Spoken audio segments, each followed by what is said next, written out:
Hello, everyone. I came to herbalism out of necessity. When my young son, between the ages of birth and 4, he had very serious asthma and allergies, as a lot of our children do today, especially in this valley. And we had a wonderful pediatrician. We did absolutely everything he said to do. But when my son was always missing preschool, he was always on antibiotics. He had dark circles under his eyes. He had poor digestion. The only thing he wanted to eat was orange juice and salads. And he ran really stressed and wasn't sleeping well. And the child was never healthy. And this was really cutting into his life experience. When he was 4, the pediatrician said, "We've done everything we can. It's time to put him on steroids." And at that moment, that was the moment for me where I went, "You've got to be kidding me. This is it?" You know, all I could imagine was my son visiting a pharmacy weekly, clear into adulthood. He wasn't getting any better. Well, I was very timid. I didn't know anything about herbal medicine, but in those days it was called holistic health, alternative health. Now it's integrative medicine. So I just did absolutely everything humanly possible to learn about anything that might be helpful to him. And in my class, I'll tell you about my journey, but it did lead me to the Southwest School of Botanical Medicine in Bisbee, Arizona, and Michael Moore was my teacher. He was the only teacher I ever wanted. He taught not only about the herbs of commerce, but the medicinal herbs of the wild as well. I studied ethnobotany. I went to Purdue and studied the science of essential oils. And I have become a professional member of the American Herbalist Guild, which is a very difficult process. It is the only thing that sets me apart from people that take a correspondence course and then hang out a shingle that says Master Herbalist. I have an herbal practice. I write articles. I do some really interesting research projects on the history of botanical medicine. And those things are on my website at millcreekherbs.com, and you can see them if you kind of want to catch up to what you might be looking at in class. Now, I think that our concerns for health care have really shifted in the last 15 years, decade, even 5 years. And that many of us find ourselves where my son was at, with chronic conditions, and we're doing everything the doctor says, and we want to ask the question, what else can we do for ourselves?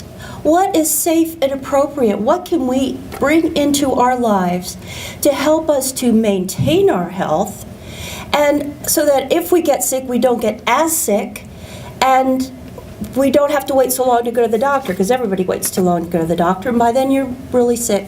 So this question isn't so much, this class is not so much a medical class and, telling you what to do. We're going to talk about, where do herbs fit in healthcare? What is safe and appropriate use of herbal medicine? When do you use it? When don't you use it? What is the potential here, not only for you, but your grandchildren, your loved ones? The first part of the class is on medicinal herbs. I actually put you to work. I have offered a free classroom to OSHER, which I'm delighted to do, and I insisted on it because it's right next to my herbal pharmacy, which you will get a tour of and will actually be working from. We will make a tincture. We will make a salve. I'll teach you how to use the Materia Medica. You'll be speaking Latin by the time that class is over, when we talk about botany. Then in further classes, we're going to talk about what would be useful to have on hand in a home setting, given that you now know how to read labels, you know how to look up the use of any herb, and what would be good to have on hand. How could you avoid getting infection in a cut? How can you keep your lungs healthy?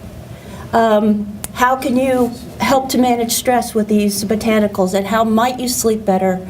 And I'll tell you how it works. There's so much mystery to it, and it was taboo with all the FDA scare tactics. But really, I'm sure all of you have a story of a relative, a grandmother, somebody, a medicine person that you may have had experience with, perhaps as a young child. They made you a tea and it made your tummy feel better. We could talk about herbs that do really, that are very strong medicine in the body, but also mild things, chamomile, mint. What are the therapeutics of those? When are they useful? Why should you have them around?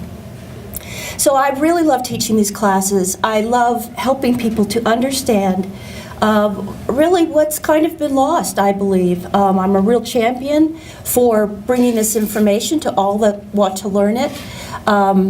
I love helping people in my practice and helping people to feel better. 99% of the people I see have done everything that the doctor told them to do. They've been tested and prodded. They do not have a life-threatening illness, but they just don't feel good. How many people do you know are like that?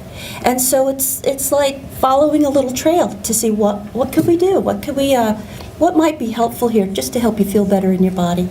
So we're going to talk about those things, and I hope you will join me. And it's all in the catalog, the address, and so on, and hopefully there's time for you to get back to your next OSHER class. Thank you.